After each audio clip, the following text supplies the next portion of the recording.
এক চিলি রান্না করব। কড়াই বসিয়ে দিয়েছি, গ্যাসে দিয়ে দেব সাদা তেল।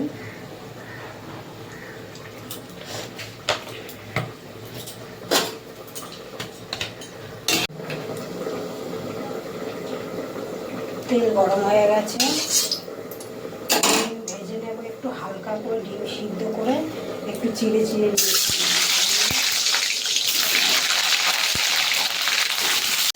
ডিম ভাজা হয়ে গেছে, দেখো হালকা করে ভেজে নিয়ে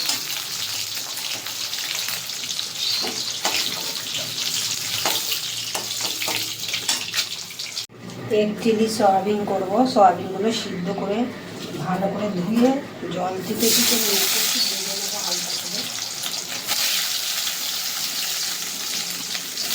সামান্য পরিমাণে একটু লবণ দেবো, একটু ভেজে নেবো সয়াবিনটাকে।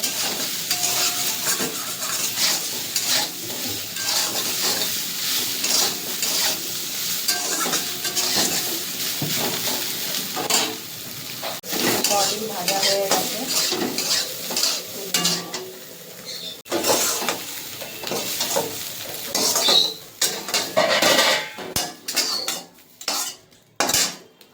তেল দিয়ে দেবো।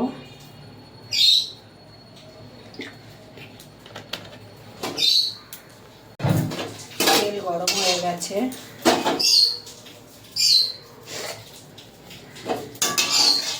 দিয়ে দেবো এখানে রসুন কুচি,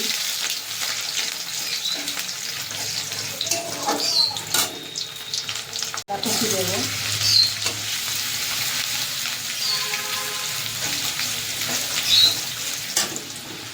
দিয়ে দেবো এখানে আদা রসুন আর পাকা লঙ্কা বাটা।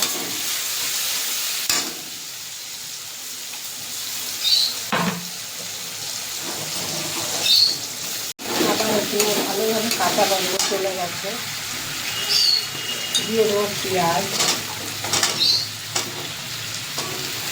ক্যাপসিকাম দিয়ে দেবো। পেঁয়াজ দেয় ওইভাবে পেঁয়াজ কেটে নিয়েছি, অল্প করে লবণ দিয়েছি, ওটা আমি দেখাতে পারিনি, সবসময় দিয়েছি।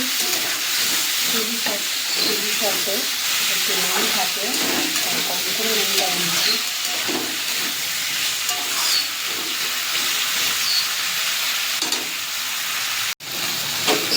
এখানে হাফ কাপ মতন চিলি সস নিয়েছি, সেটা দিয়ে দিলাম।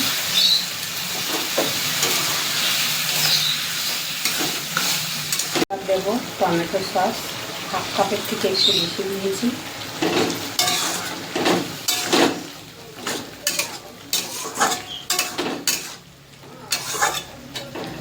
টমেটো দিয়ে দেবো, দেখতে সুন্দর লাগবে।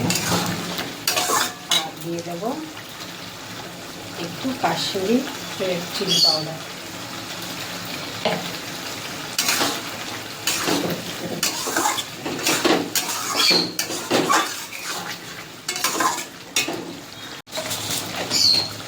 দিয়ে দেবো চিনি,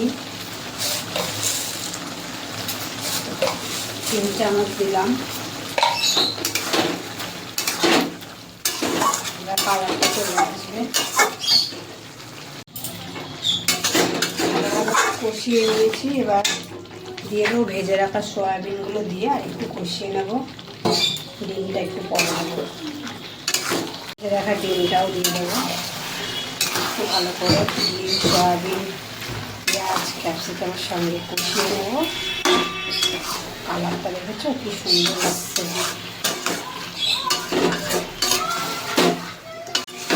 ভালোভাবে কষিয়ে নিয়েছি। এবার জল দিয়ে দেবো।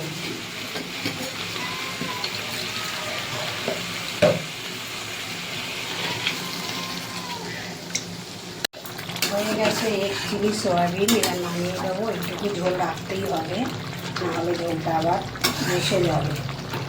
এবার গ্যাসটা বন্ধ করে দেবো। এই দেখো বন্ধুরা, হয়ে গেছে এক চিলি সয়াবিন।